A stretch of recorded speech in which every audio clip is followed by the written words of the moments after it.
Ang ating pong pag-aaralan sa umagang ito ay mababasa po natin sa Philippians 3:14 to 21.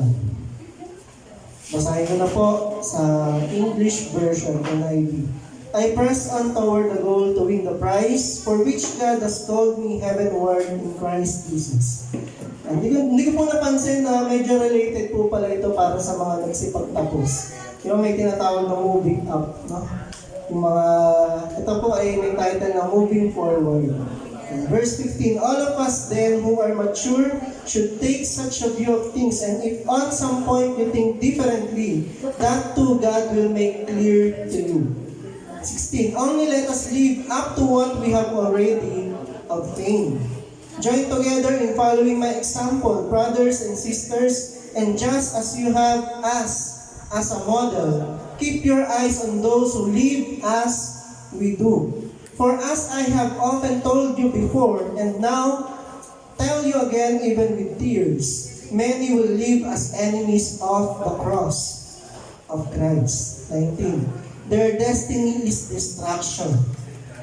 Their God is their stomach, and their glory is in their shame. Their mind is set on earthly things, but our citizenship is in heaven, and we eagerly await a Savior from there, the Lord Jesus Christ, who by the power that enables Him to bring everything under His control, will transform our lowly bodies so that they will be like His glorious body. Tayo pong lahat ay yumuko.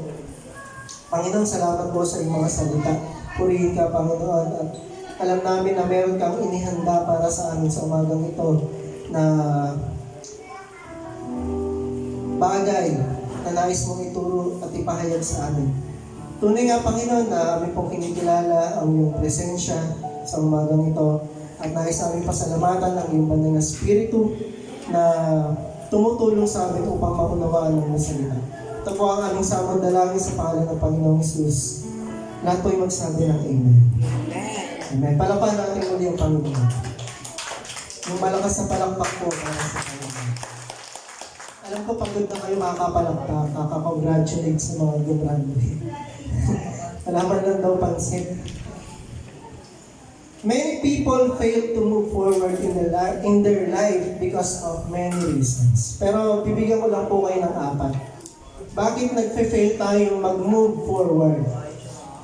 Again, ang pag-uusapan po natin ay moving forward, hindi po about moving on lang sa ating mga love life. Okay? Move forward. Sabihin nyo, move forward. Hindi po backward. Why do people fail to move forward? One is lack of persistence. Sabihin nyo persistence. Ano ba yung persistence sa Tagalog? Pagpupursige. Okay? Luke 14:29 to 30. Bibilisan ko lang po ito. Hindi pa po ito yung main point natin.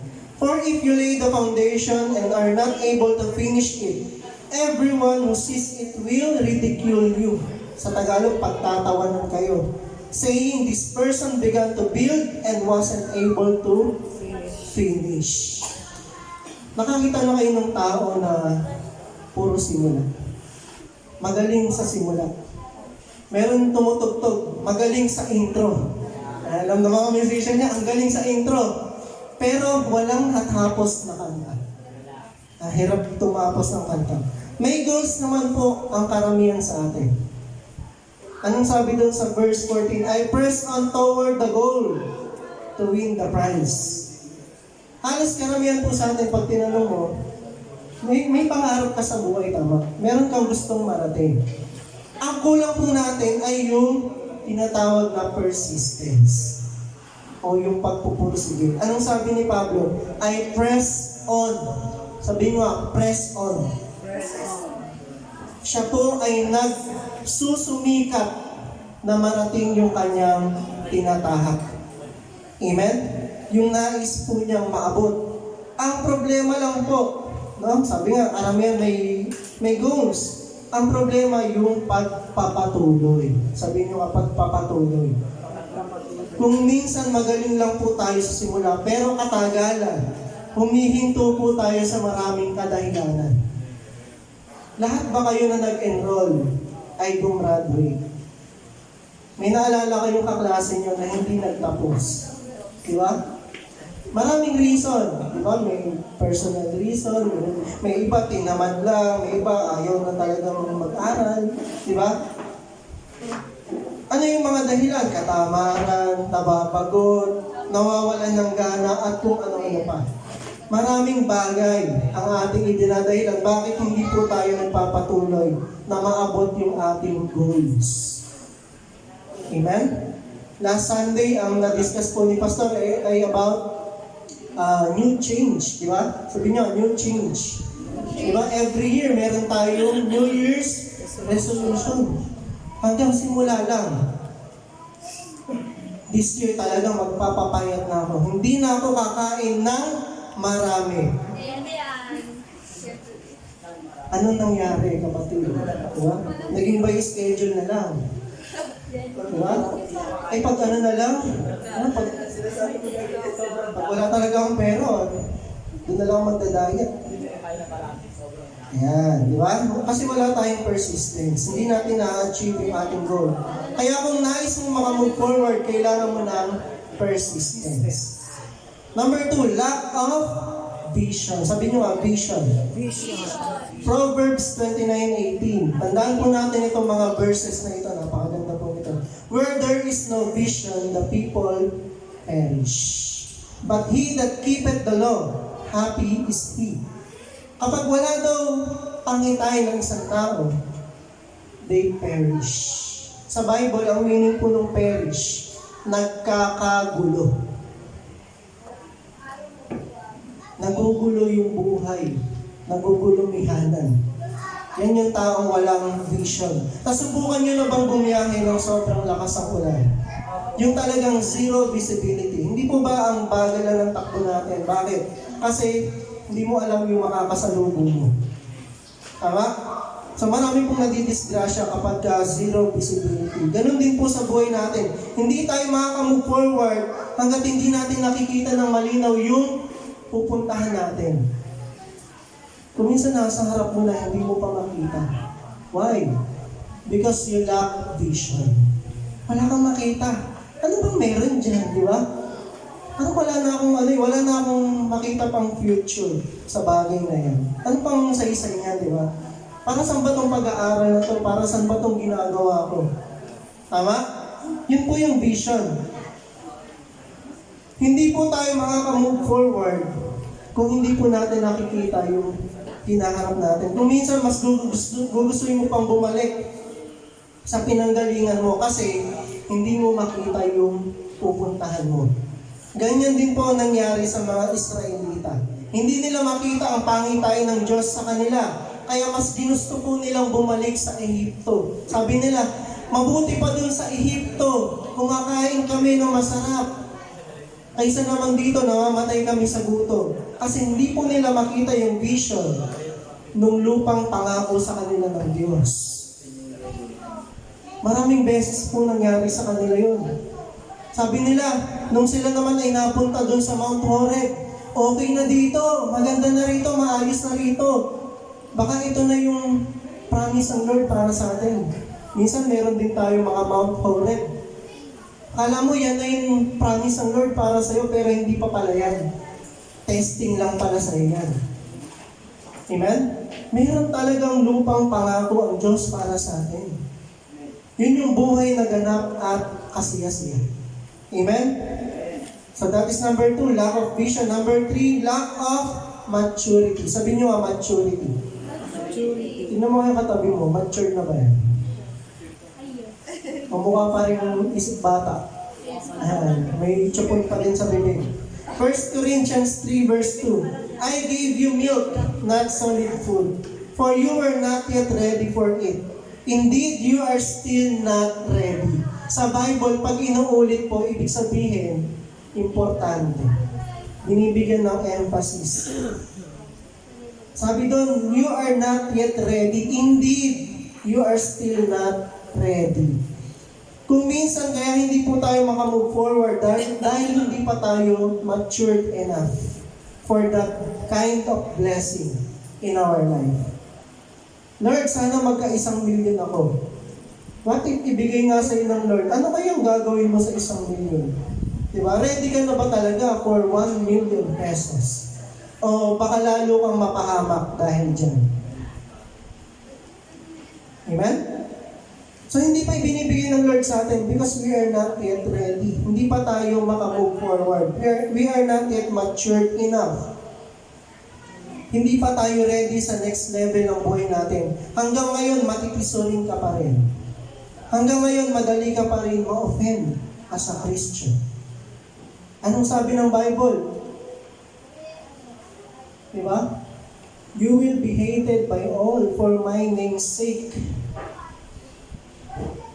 Ikaw yung kamumuhian ng mundo. Kaya lang, baliktad yung nangyayari sa'yo. Ikaw yung na-offend. Diba? Mas madali ka pang ma-offend kaysa sa unbeliever. Maaaring signs yan na hindi ka pa rin matured hanggang ngayon. So sana po sa pagdagdag ng edad natin, di ba? Dinadagdagan tayo ng Lord ng edad. Dumadagdag din po yung level of maturity natin. Hindi ka na dapat ganun mag-isip. Katulad dati. Di ba? Sabi nga last Sunday, new change, bagong pagbabago. May nabago na ba sa'yo? Tanungin mo yung sarili mo. Ano na yung nabago sa akin? Diba? Hanggang ngayon, matampuhin ka pa rin. Diba? Hindi ka lang nabati ni pastor, ay hindi na ako love ni pastor. Hindi na ako welcome sa church. Kasi hindi ako binati. No, hindi po dapat ganun sa Christian. We must be mature to move forward on our spiritual life. Again, number 3 is lack of maturity. Number 4, lack of faith. Sabi niyo nga, faith. Kaya hindi po tayo nag-move forward sa buhay spiritual natin, maging sa ating personal life. Because we lack faith. Sabi doon sa Matthew 17:20, He replied, because you have so little faith, truly I tell you, if you have faith as small as a mustard seed, you can say to this mountain, move from here to there. Nothing will be impossible for you. Sipin mo, kung meron ka lang daw pananampalataya na kasing liit ng buto ng mustasa, nakakita na kayo ng buto ng mustasa. Diba? Ang liit po nun, di ba nung elementary po? Baka kasi hindi nyo na naranasan, di ba? Kami nung elementary, pinagtatanim kami. Di ba? Bibigyan ka ng teacher mo ng mga buto. O yan, itanim yan, buto ng petsa. Sino dito inabot yung gano'n? Di ba yung meron tayong subject na health education, livelihood, etc. Basta HELE yung tawag doon eh. Naging basta gano'n, di ba? Home economics. Yan. Basta yun, may agriculture kami, tatanim. Ang liit po ng buto ng mustasa. So, kaya hindi po tayo makamove forward dahil kulang tayo sa pananampalataya. Imagine sabi doon, kahit may maliit ka lang na faith, masasabi mo sa bundok, pumunta ka doon. Siyempre, yun po ay figurative speech. Na hindi mo naman mautusan yung bundok na tumalon. Amen? Kaya hindi totoo na love can move mountains. Kasi sa Bible po, faith can move mountains. Hindi yung love. Okay? Napipigilan po tayo ng kawalan natin ng pagtitiwala sa Diyos. Amen? Kaya kalapitin mo yung katabi mo. Sabihin mo, kapatid, magtiwala ka. Nag-graduate ka din. Nasa mga di pag-graduate. Okay, so how to move forward to the next level of our life? Number 1 is press on toward the goal. Sabihin nyo, press on toward the goal. Press on toward. Sabi nga natin kanina, we lack persistence in our life. Sabi doon sa verse 14, I press on toward the goal to win the prize for which God has called me heavenward in Christ Jesus. Many people cannot move forward because of lack of persistence or motivation. Sabi nyo nga, motivation. to push their goals? Are you still motivated to achieve your goals? And especially, do you have spiritual goals in your life? Yan po yung mahalagang maunawaan natin, na ang buhay natin, hindi lang po physical. Meron din tayong tinatawag na spiritual. Pag ang buhay mo umiikot lang sa material, sa physical, may kulang sa'yo. Tignan mo yung katabi mo, mukha bang kulang-kulang yan. Baka may kulang eh. Kulang sa spiritual life. Tama po? Alam natin, naniniwala tayo, ang ating pong katawan ay hindi lang po composed o binubuo ng physical body. Meron tayong tinatawag na spiritual body. Kaya dapat, kung may goal ka sa physical body mo, dapat may goal ka rin sa spiritual body mo. Tama? Sino yung mga nagpapalaki ng katawan? Yung nagba-bodybuilding. Ayan, di ba yung goal ko? Dapat lumabas na yung abs ko. Di ba? Ayan, di ba? May goals ka eh. O goal ko, ngayong taon na to, dapat mas sumexy na ako. Di ba? Meron kang physical goals for your physical body. How about your spiritual body? Meron ka bang ginagol, kapatid? So we lack motivation to push our goals. Set aside your excuses and press on toward the goal. Sabi natin kanina, ang dami nating excuses to push on our goal. Do not let your doubts or fears hinder you from achieving your goals. Have your spiritual goals as well. Bukod po sa iyong personal goals, dapat meron ka rin spiritual goals. Kailangan meron ka pong inaasinta para may tamaan ka. Tama? Dapat meron kang tina-target. Di ba sa mga sales ganyan, o target ko this month, dapat makabenta ako ng ganitong karaming lotion o pampaganda para ma-achieve ko yung goal na ako ay kumita ng ganitong kalaki. Tama po? Meron kasing tinarget. Pag wala kang tinarget, wala kang magigit. Tama? Kasi wala ka namang tinarget eh. Ano makukuha mo? Anong tawag doon? Di ba parang ano ka lang eh. Pag wala kang tina-target man lang sa buhay mo, anong tawag sa'yo? Ano ka lang yung bahala na si Batman? Kapatid, anong plano mo sa buhay? Hindi, basta bahala na. Yung bahala na, galing daw po sa bahala na. Pinagpapasa Diyos na lang yan. Tama naman po, pero hindi lahat sa buhay natin ay hindi mo paplanuhin. Tama? Tayo nagpaplano, ang Diyos ang nagpapatupad. Ibig sabihin, kailangan mo magplano para sa buhay mo. Hindi pwede yung laging, bahala na, basta sige na lang. Di ba? Hindi po pwedeng ganun. Kailangan meron kang goals. Kailangan meron kang tina-target. Hindi pwede palaging tirang bahala na walang kasiguraduhan. Kailangan mo din planuhin ang paglago mo spiritually para makapunta ka sa next level ng buhay pananampalataya mo. Kung minsan kaya po tayo napipigilan sa ating paglago, ay dahil naging kontento na lang tayo sa kung ano tayo. Basta ako, ano lang ako, patin-atin lang ako. Ako nakabutas sa upuan na yun eh. Diba? Basta ako, okay na ako dito, ano lang ako, attend lang, di ba? Kapag may gawain, join lang, ganun, di ba? Basta ako, nandyan lang ako parati. Pero hindi po yun ang plano ng Diyos para sa atin. Amen? Ang plano ng Diyos, tayo ay lumalago spiritually. Amen? Lumalago ka rin sa iyong spiritual na buhay. Meron pong masamang klase ng pagiging kontento. Ay yun po yung hindi ka na lumalago. Meron pong hindi magandang epekto sa buhay natin. Ang tawag po doon sa English ay mediocre. Sabi nyo, mediocre. Mediocre living. Yung ikaw ay okay ka na. Sabi ko kanina yung Mount Horeb. yung comfort zone natin. Yun po yung Mount Horeb natin. Yung ikaw ay okay ka na dyan. Na ganyan ka na lang. Amen?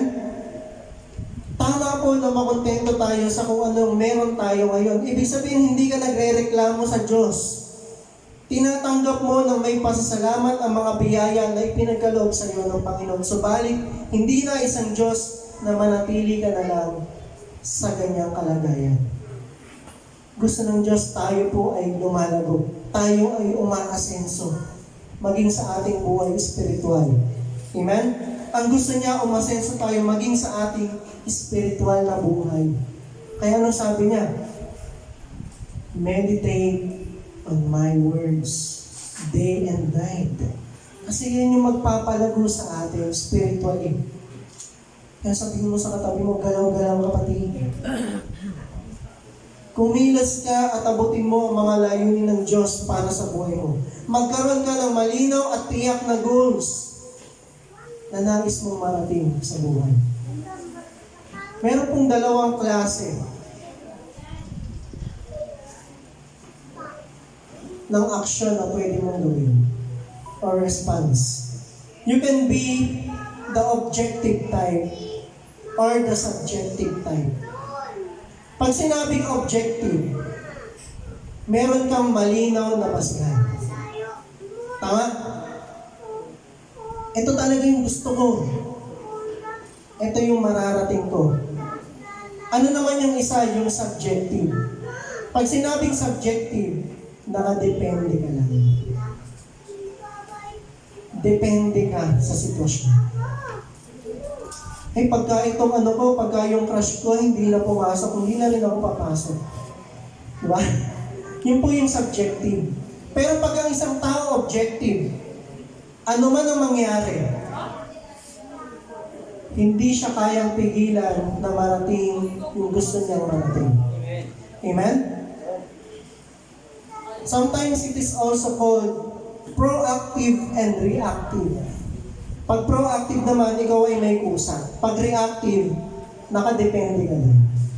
Kung ano yung magiging sitwasyon, dun ka magre-react. Kaya reactive. Okay? So, mamili po tayo, alin tayo sa dalawa. Ikaw ba yung objective type or subjective type ng mananampalataya? Maraming Kristiyano yung nakadepende sa kanyang mga kasama sa church. Ay, hindi na umaattend si ganito, si ganyan. Ay, parang tinatamad na rin ako. Di ba? Ay, parang may pumalit na sa akin dun sa ministry ko.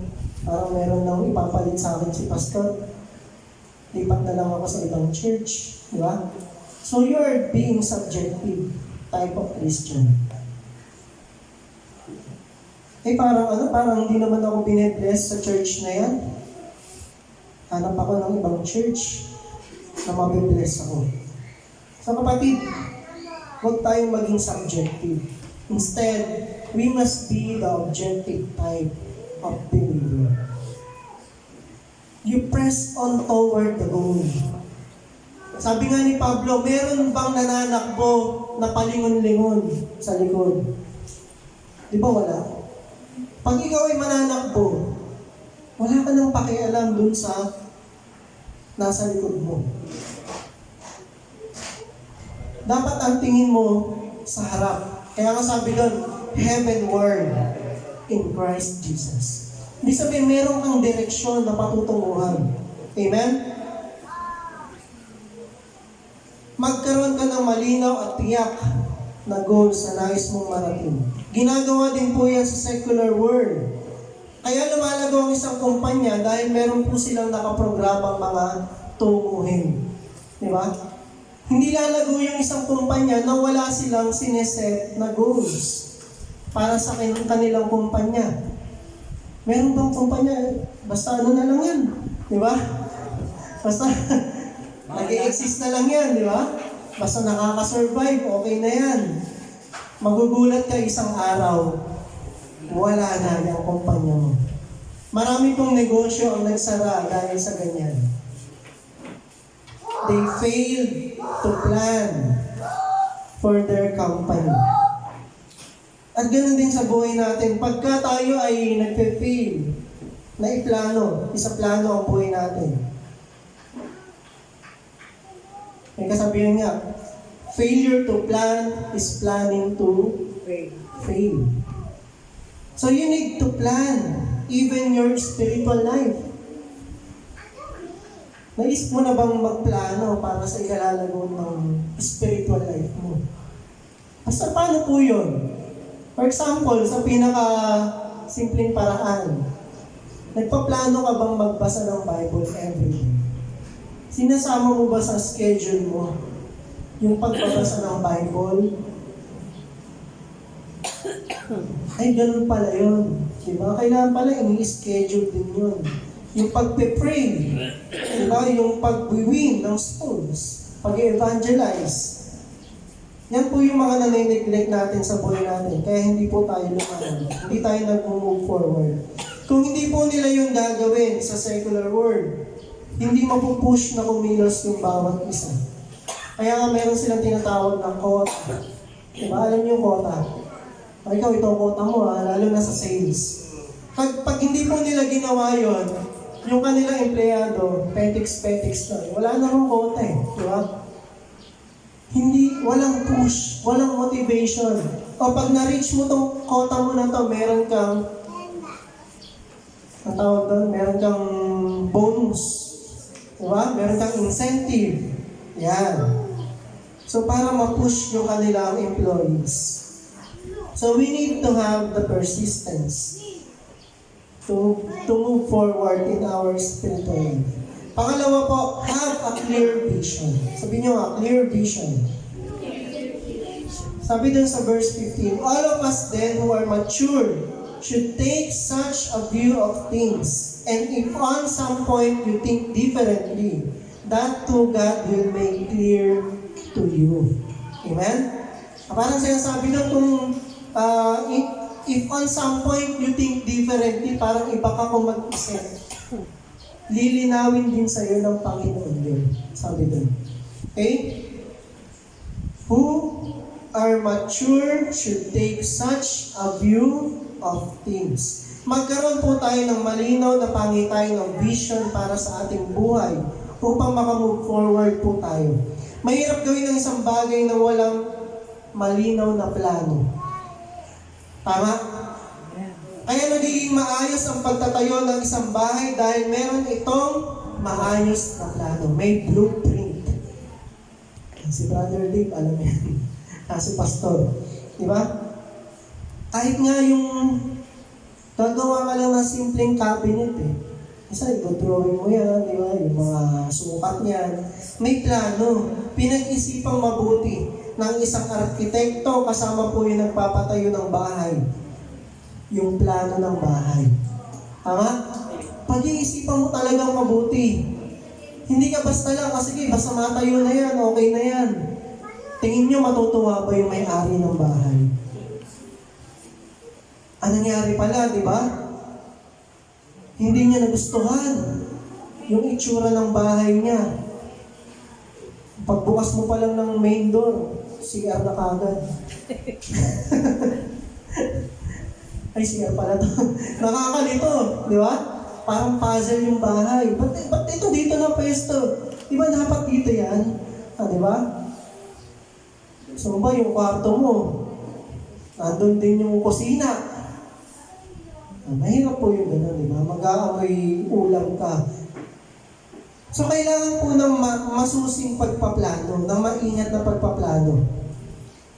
Mahirap pong gumawa ng bagay nang wala kang plano. Kung minsan nga kahit bahay kubo lang ang itatayo, may plano pa rin po na sinusunod para maging maayos. Gayon din sa ating buhay. Kung nais natin makamove forward, kailangan may nakikita po tayong malinaw na plano para sa ating hinaharap. Kung nag-aaral ka, dapat nakikita mo ang sarili mo na nag-graduate ka. Amen? Kung nag-negosyo ka, dapat nakikita mo yung paglago sa negosyo mo. Tama? Mas madali po kapag malinaw na yung nakikita mo. Sino po yung nakaranas ng gumawa ng dream board?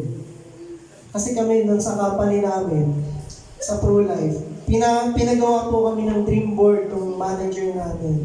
Ayan, sige, ilagay mo lahat ng gusto mong ma-achieve dyan. Pero dapat smart. Simple, measurable, attainable, realistic, and time-bounded. Diba? Hindi pwede yung lalagay ka dyan, kaya mo ba talaga yan? Kaya mo ba talaga ma-achieve yan? Worth 50 million na bahay in 1 year. Kailangan yung medyo realistic, kapatid. So, bakit pinapagawa yan? Para ma-visualize mo. Ay, ito yung makakamit mo pagdating ng panahon. Ayan. Makakatulong din po, yung iba naman pasulat. Okay? Pero kung ano pa man yung iyong paraan, ang mahalaga na visualize mo yung gusto mong ma-achieve. Amen? Kasi mas madali pag nakikita mo, mas madali pong maabot yung isang bagay na meron kang nakikita, meron kang nabivisualize. Amen? Nasabi nga, yung kwento po ni Ninang dito, bago pa ito natayo, nakita na po nila ito. Ito yung magiging itsura niya. Diba? Ito, ganyan magiging kulay ng pader, ng tiles. There is a story that I heard about Walt Disney. Kilala niyo si Walt Disney. Siya po may-ari ng Disney. Yung Disneyland. Okay? Nung siya po ay malapit ng mamatay, at siya po ay nasa hospital bed na, siya po daw ay nakatingala. Diba? Tinitignan niyo yung panels ng ceiling. Kasi yung ceiling may mga guhit-guhit. Ang sabi doon, in his mind, he was placing a virtual map over each panel, imagining what each one was and what it was going to be. Na nasa isip niya yung plano, di ba? Kasi yun, nakarating na po siya. Pero before yun, meron na po talaga siyang proposed plan para doon sa Disneyland.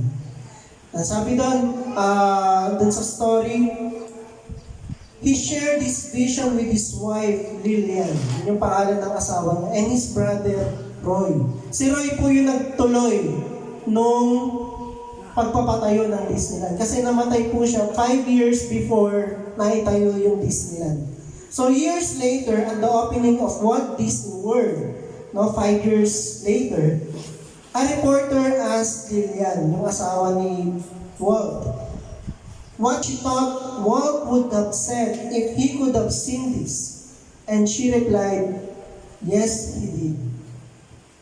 Ano po ibig sabihin ng story? No? Ang tanong ng reporter, ano kaya isipin ng asawa mo kung nakita niya to? Ang sabi ni Lillian, nakita na niya to. Bago pa natin ito makitang lahat. Siya yung unang nakaisip. Di ba? Siya yung unang naka-imagine. Nung ako naman po ay nasa second year high school, tinanong kami ng teacher namin, ano yung nakikita mo sa future mo 5 years from now? So talagang napaka-life-changing yung question po na to. Kasi first time kong natanong ng gano'n, napaisip po talaga ako. Sabi ko sa sarili ko, ano nga ba ako 5 years mula ngayon? Simula po nung inugali ko ng tanongin ng sarili ko, ano kaya ako 5 years from now? Ano po yung mga pagbabago sa buhay na pwedeng mangyari sa atin? Isipin nyo, 5 taon mula ngayon, ano ka na? Meron pong Christian na nagplano talaga siya. Lord, 5 years from now, hindi na lang ganito yung ibibigay ko para sa iyo. Meron talaga siyang ginuul sa sarili niya. Lord, pag ako naging professional na, mas malaki na yung ibibigay ko para sa iyo. How about spiritually? Ano ka na kaya 5 years from now? Ganyan ka pa rin kaya? Matampuhin, di ba? Matitisurin, o mas malago ka ng tagasunod ni Kristo? Kailangan makita mo rin kung ano ang gusto ng Panginoon para sa iyo. Saan mo ito pwedeng makita? sa salita niya. Dito nangungusap ang Diyos sa iyo kung ano ang mga nais niya para sa iyo. Nakapaloob sa mga pangako ng Diyos ang kanyang pangitain para sa iyo. Amen? Bagamat ang Diyos po ay tunay na nangungusap through visions. Pero ang mas malinaw po na basihan ay walang iba kundi ang kanyang written word. Nariyan na yung mga pangako ng Diyos para sa iyo. Kasi kung minsan, delikado po yung tayo ay nakabase doon sa ating vision o panaginip. Ay, nanaginip ako ng ganito. Nasabi sa panaginip ko, kumakanta daw ako. Bilang worship leader sa worship team, sintonado ka. Talagang Pastor, yun yung vision ko Talagang ako magiging mga awit. Pwede naman kapatid, pero mag-training ka muna. Hindi naman ora-orada Dahil na naginip ka, gagawin na kitang worship leader. Dahil hindi po gano'n lang. It doesn't work that way. Amen? Hindi dahil sa panaginip natin. Hindi po yun yung tinutukoy nating vision. Ang vision na klaro ay galing po sa salita ng Diyos. Amen? At tayo po ay maingat din dun sa kasabihan, no? Madalas maririnig natin sa ibang mga Kristiyano, sabi sa akin ng Panginoon, bulong sa akin ng Holy Spirit. Ayan, mag-ingat po tayo dyan mga kapatid. Yung mga bulong-bulong na yan. Kapatid, bakit sa'yo lang binulong? Bakit sa amin hindi? Basta sabi ng Holy Spirit sa akin, ganito daw yung gawin ko. Diba? Mahirap pong i-elaborate. Marami pong mga examples. Pero mag-ingat po tayo sa ganyang mga pagsasalita. Yung mga bulong-bulong. Okay? Okay? Kailangan makita mo yung gusto ng Panginoon para sa iyo. Nung tawagin niya si Abraham o si Abram, hindi pa po siya si Abraham noon, siya po ay si Abram. Pinakita niya na ang kanyang lahi ay magiging kasindami ng buhangin sa dagat at bituin sa langit. At siya ay magiging isang bansa. At siya ay kikilalaning ama ng mga bansa. Nung tawagin niya si David, ipinakita niya sa kanya na siya ay magiging isang magiting na hari ng Israel. Bago ka padalhin ng Lord sa kanyang pangako sa iyo, ipapakita na sa iyo ng Panginoon. Amen? Ganyan po nangungusap ang Diyos sa atin. Ang sino mang tinawag ng Diyos ay binibigyan niya ng malinaw na pangitain upang malaman nito kung saan siya patungo. Kaya kung naniniwala ka na ikaw ay tinawag ng Diyos, tiyak na may pangitain ng Diyos para sa iyo. Di ba bago ka kumuha ng isang kurso, alam mo na yan ay matagal. Matagal mong aaralin yan. 4 years, 5 years. Pag abogado, 10 years. Pag doktor, more than 10 years. Hindi mo basta-basta kukunin yan. Bago mo pasukin yan, di ba nakikita mo muna sa sarili mo?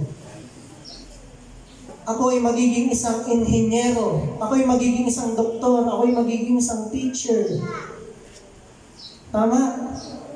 Yun po yung vision na ibinibigay ng Lord sa atin.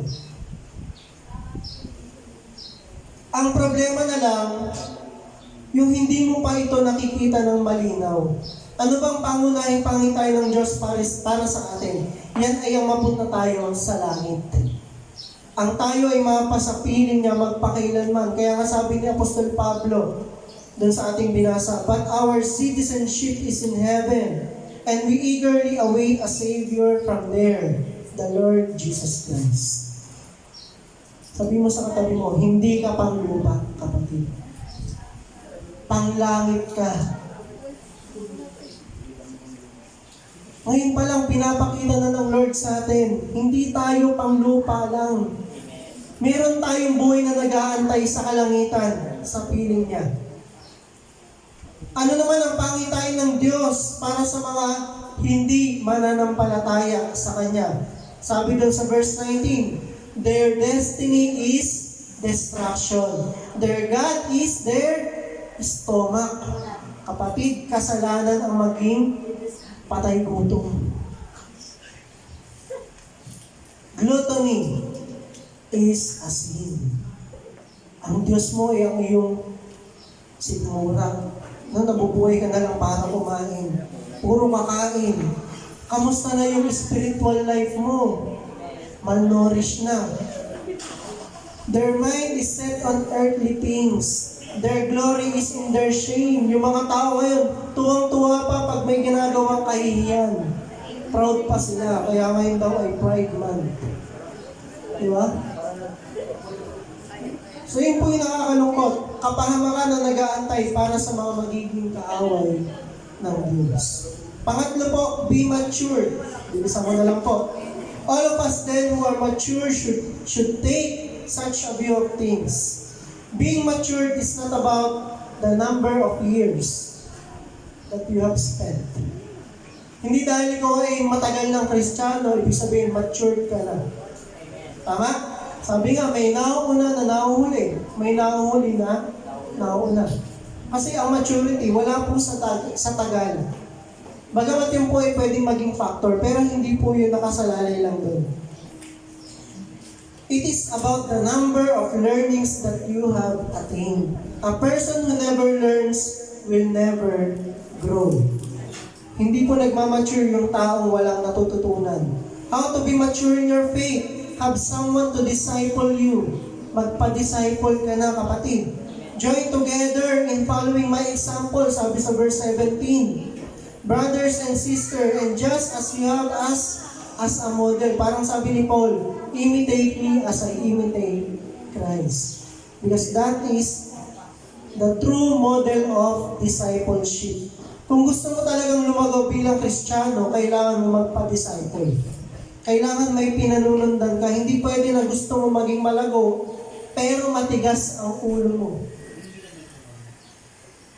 Amen? Hindi ka nakikinig. Ginagawa mo yung mga gusto mo sa sarili mong kaparaanan. Kaya maraming naliligaw kasi ayaw magpaturo.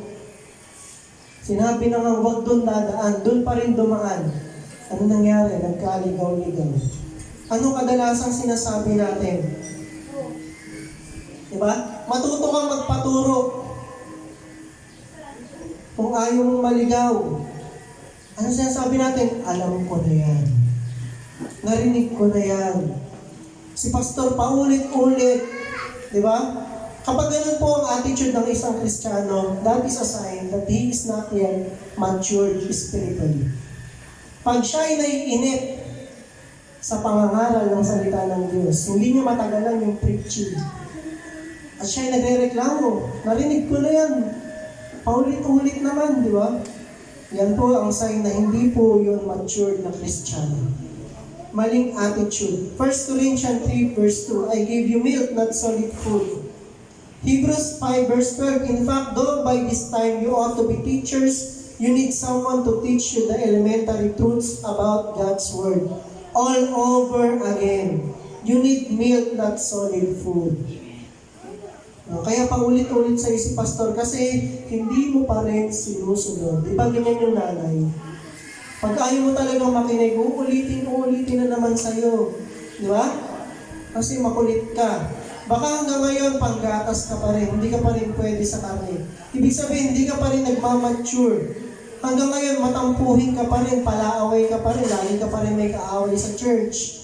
Di ba? Mainggitin ka pa rin. Sabi ni Pablo sa 1 Corinthians 3 verse 3, sapagkat nananaig pa rin sa inyong laman, ang inyong pag-iinggitan at pag-aaway-away ay palatandaan na makasanlibutan pa kayo at namumuhay ayon sa laman.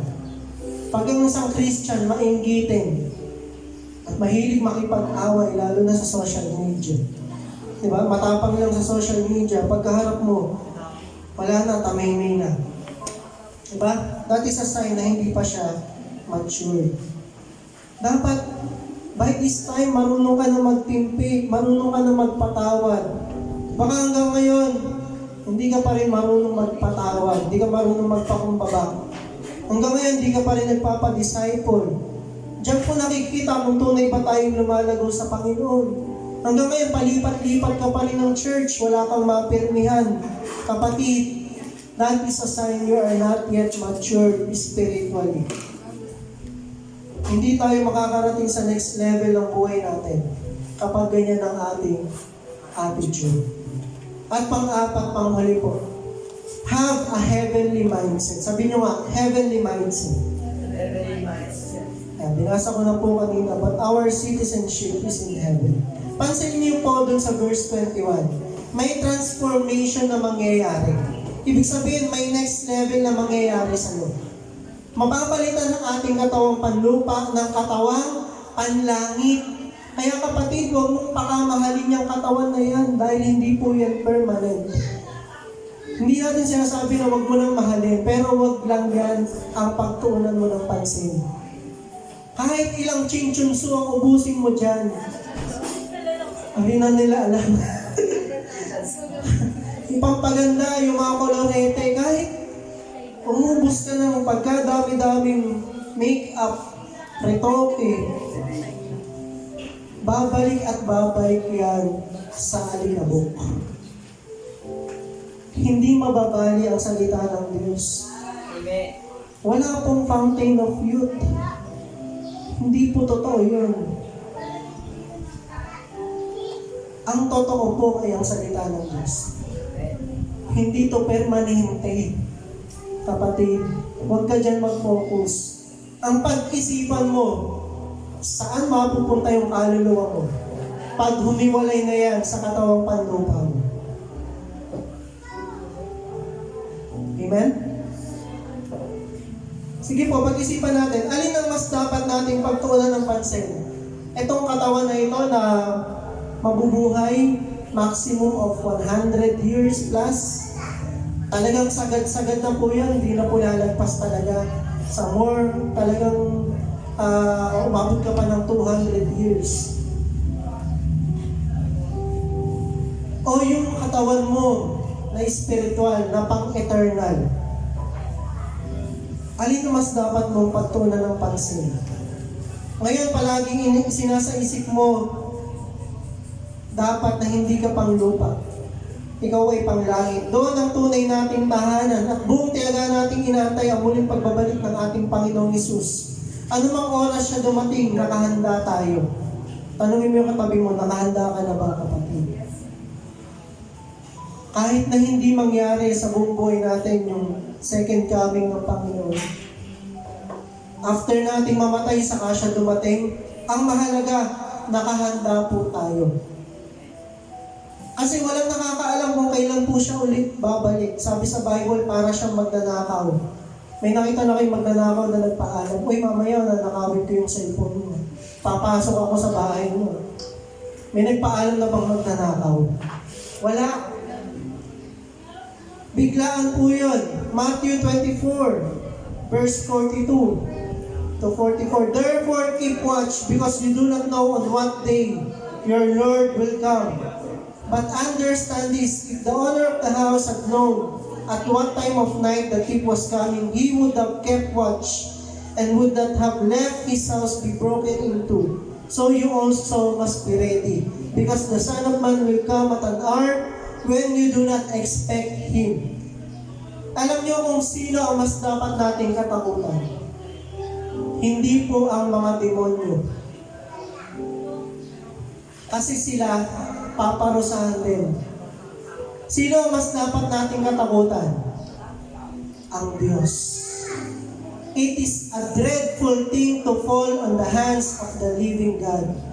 Sabi sa Hebrews. Nakakatakot, nakakakilabot. Kasi siya kaya kanyang itapon sa impyerno, pati ang iyong kaluluwa. Kaya hindi ka dapat sa demonyo natatakot. Ang unang mo dapat katakutan, ang Diyos na pwedeng magparusa sa iyo. Kaya ang tanong, nakahanda ka na ba, kapatid, sa muling pagbabalik ng Panginoon? Kung tutuloy po nating basahin yung Matthew 24, sabi po doon, mapalad ang alipin na masusumpuan ng kanyang Panginoon na tapat at pagtitiwalaan niya ito sa kanyang mga ari-arian. Subalit ang masamang alipin ay ganyang pagpipira-pirasuhin at itatapon niya sa lugar kung saan ay may pagdurusa at pagngangalit ng ngipin. Kung datihan ka ng Kristiyano at gusto mo mag-move forward sa next level ng iyong buhay, pananampalataya, isabuhay mo ang mga natutunan mo ngayon. Kung ikaw ay bagon pa lang at nais mo maging handa sa pagbabalik ng Panginoon, kailangan mo magsungo ng iyong buhay sa Kanya at manalig sa Kanya. Tayo pong lahat ay tumayo para sa ating panalangin. Maaari kang sumabay sa maiksing panalangin nito, kapatid. Habang lahat ay nakapikit, pwede bang magtaas ng kamay yung ngayon palang mararanasan na magsungo ng kanyang buhay sa Panginoon. Kapatid, sabayan mo ako sa panalangin na ito. Panginoon, tinatanggap ko ang iyong kaloob na kaligtasan. Kinikilala ko na ako ay isang makasalanan at nangangailangan ng isang tagapagligtas. Ako ay nananampalataya na si Jesus ang tanging daan at ang kanyang dugo ang naglilinis sa akin at nagbibigay kalayaan mula sa kasalanan, sumpa at mga gawa ng kadiliman. Ipinapahayag ko ngayon ang aking mga kasalanan at aking tinatalikuran ang masamang pamumuhay. Aking hinihingi ang iyong kapatawaran. Pangunahan mo ang aking buhay sa araw na ito at magpakailanman. Maraming salamat sa kaligtasan ng aking natamo. Salamat po, O Diyos, sa kapatawaran sa aking mga kasalanan. Ito po ang aking dalangin sa pangalan ni Jesus. Amen. Maaari na po tayong umupo. Talampakan natin ang Panginoon.